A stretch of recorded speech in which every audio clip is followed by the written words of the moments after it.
So my daughter, my 13, oh my God, she's 13. You have a teenager. I have a teenager. She turned 13 the day that I turned 50. Wow. Which is ironic and sad in many ways. But her biggest worry right now is she's a big Minecraft. Have you played Minecraft? Have you seen the game? Is it a fun game? Have you played this game?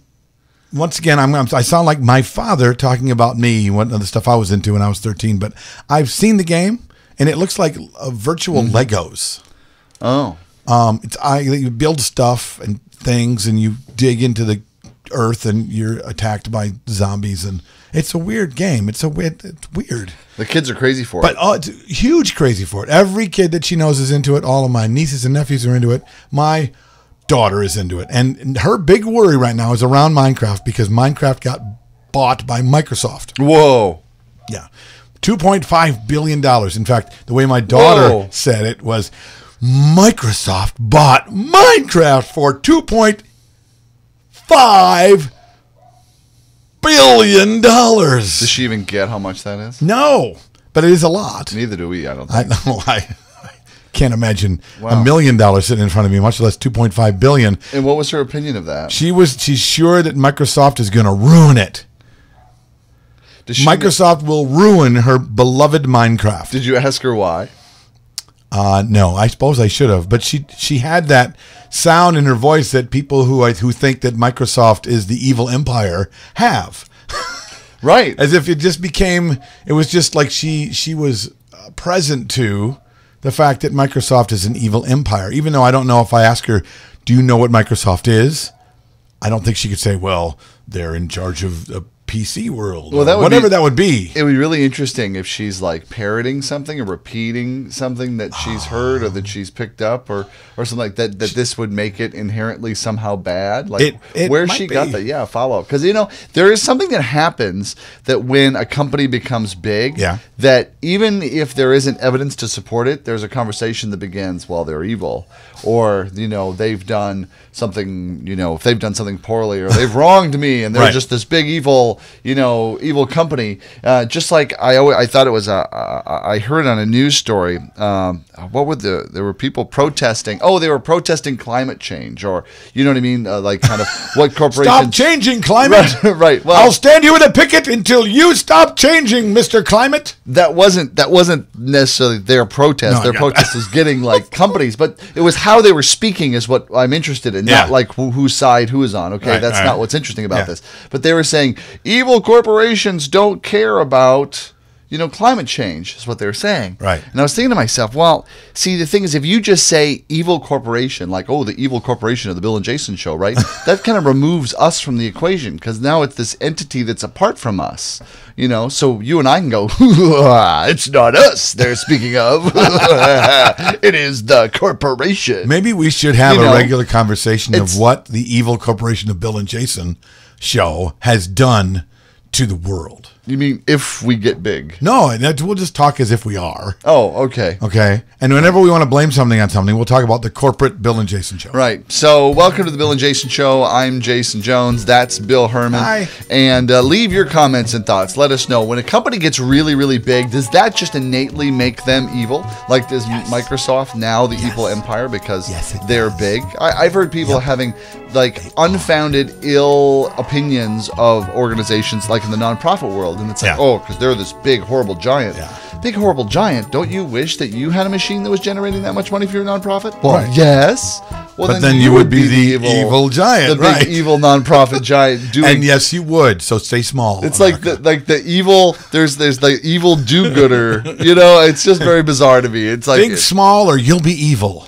Yeah, it's it's so funny how we have to stop so often and go like, so what exactly am I upset about or protesting or what exactly is it? And am I actually using the words or directing them to the right source or right place? Or better yet, why am I upset at all? Like my daughter, the 13-year-old, if I ask her, and I'm going to have to. Now you have why are you upset that Microsoft bought Minecraft for $2.5 billion? So she can go, because... I don't know. Because I honestly don't know if she knows who Microsoft is or the owner or any of that stuff. It's crazy. It is. Crazy, I tell you. I know. I know. Well, that's not the only thing to be upset about. I mean, well, at least Disney's not breathing down your daughter's neck to tell her like what she can and cannot do with her little Etch-a-Sketch. Yeah, well, Deadmou5, you know my old buddy Deadmou5. Yeah, good old Deadmau. Yeah, Deadmou5, he is a DJ. He did that part in that Oak Ridge Boys song, Papa Mau Mau, right? Right. Right? Mouse down Mau. If you don't know what we're joking at, is we're joking at the fact that Bill said Deadmau5 in a previous podcast instead of Deadmou5, which is actually it's not Deadmau5 either. What it it's is. just Dead Mouse. And I'm not being smug because I didn't correct you in the moment. I don't know if he's suing Disney's suing Deadmau5 or not. But they're in a legal battle because they're saying that his headgear, that big mouse head with the X's over his eyes that he wears in all of his shows, is too close to the Disney logo. And even though he has copyrights, let me see here, he has copyrights in more than, how many countries? 30 other countries, this guy.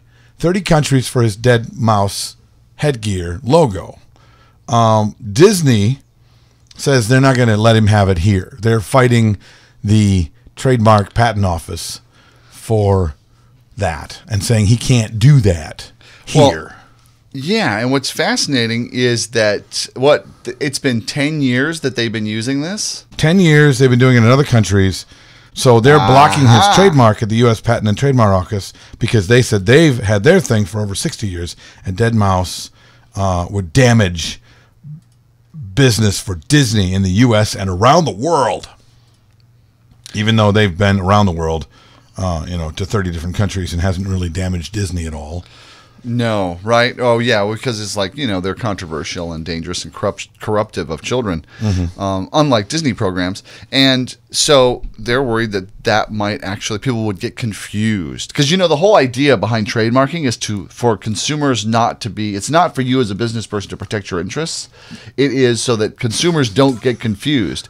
Because I could see, now can't you see how children are going to be confused by that dead mouse with the white eyes versus the Disney one that's just 3 circles? The circles don't even look the same. They're wholly different circles. Yeah. I mean, they would have to sue crop circles.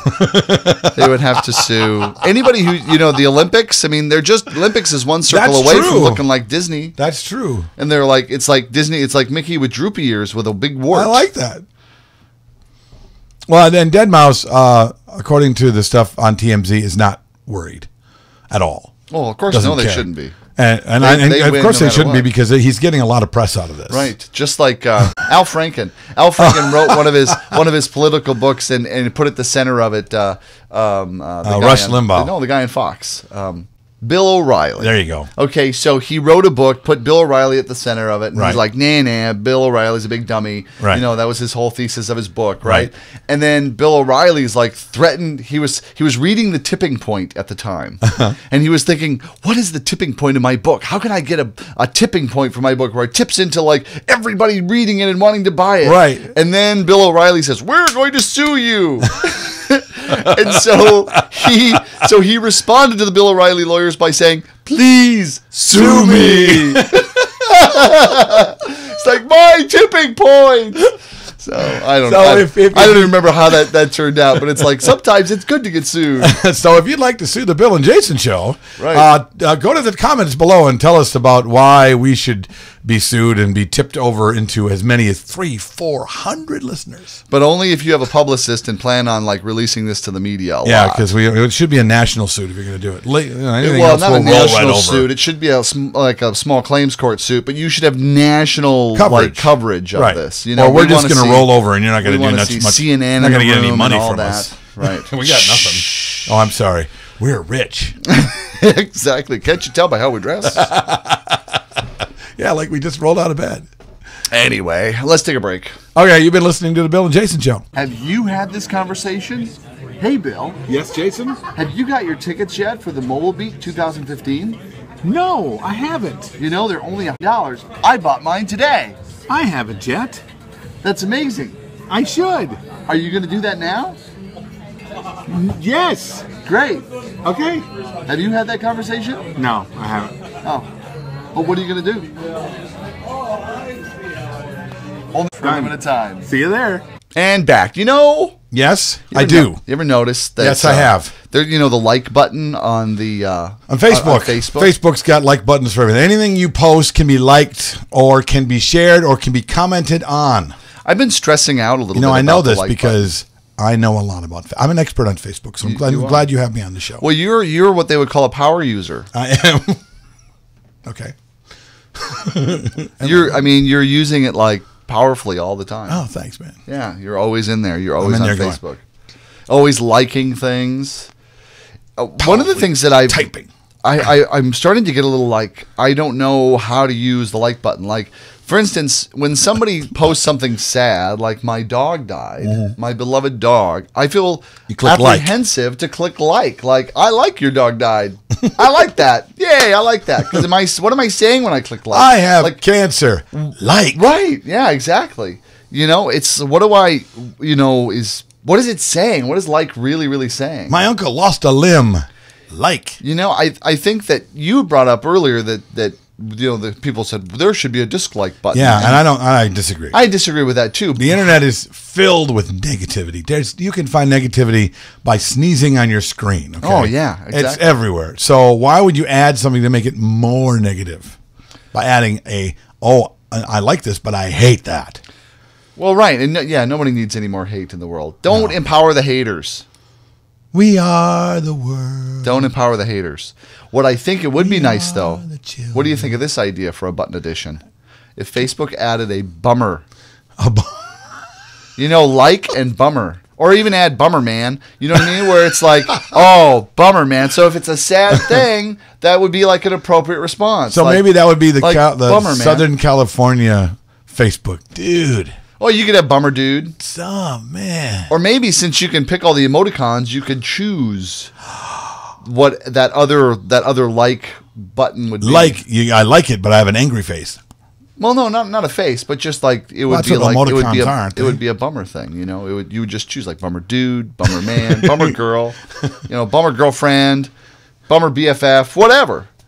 But I think adding bummer would be something that could kind of help ease that. Maybe. Like what to do about the like. Maybe. Yeah. And then I'm like, what are these other people? I wanted to get these people in a room, and then I see when they posted, they've all clicked like on something really horrible that happened to somebody else. Right. And I want to say, so what were you expressing to them when you clicked like? Why do you like that they have warts on their arm? We should do a panel. We should do a test. Okay. Of the emergency broadcasting system. After this tone, if it was an emergency, we would have told you. Well, we wouldn't have been here. We would have been running down the street screaming ourselves. Well, we've been long gone because it's a pre-recorded show. Please. So, I think we should do a focus group. And we should first post something sad on the Bill and Jason show page. Oh, what should we post that's sad? Well, we'll get to that. Okay. So post something sad and then see how many people like it. And then we get them all together in a Google Hangout, or as many as we can get that actually liked it, and say, what did you mean when you said, what did you exactly do you mean by like when you clicked it? My good friend Judd, he was telling me, he's like, like doesn't even mean like anymore. Like just means I read it. Check. Yeah. That's true. Saw your post. Check. There's no actually paying attention, enjoyment or disenjoyment of it, which really kind of takes the whole nice font. I had 100 likes on this. No, you didn't have 100 people liking. You had 100 people say, "Yep, I saw it. I didn't miss a momentous milestone of your life." Right. I saw the chicken you ate. Exactly. So, and then we could ask that same focus group, should there be a bummer man button to put on there so that Jason can settle this? Or maybe there should be a button that says, cut it out already. We're tired of this. Or maybe... Will you stop already? I should spend less time thinking about Facebook. Yeah. And more time How about a get a life button? In life. How about make everybody feel bad about being on Facebook? That wouldn't have been negative at all. Or how about, have you ever had this thought while you're looking at Facebook and you're looking at someone's post or how frequently they post and you think, now they're on Facebook altogether too much. What are you looking at me for? What are you looking at me for? Because you've seen Wait a minute. that they posted right 4 times today and you were there all 4 times to see it. Has that ever happened to you? No. Liar. I have no idea what you're talking about. That's a good place to end. Not a lie. Why not? Thanks for tuning into the Bill and Jason Show. It's been a barrel of monkeys. Well, like something of ours, won't you please? You can like our Facebook page. You can, click like on anything we post. Like. It doesn't even have to mean you like it, I guess. Bummer. We'll see you next week. Bye. Broadcasting from high atop planet Earth at a rate of 96 kilobytes sampled per second over the interweb in an effort to stop glorifying being busy. This has been an entertainment experience production.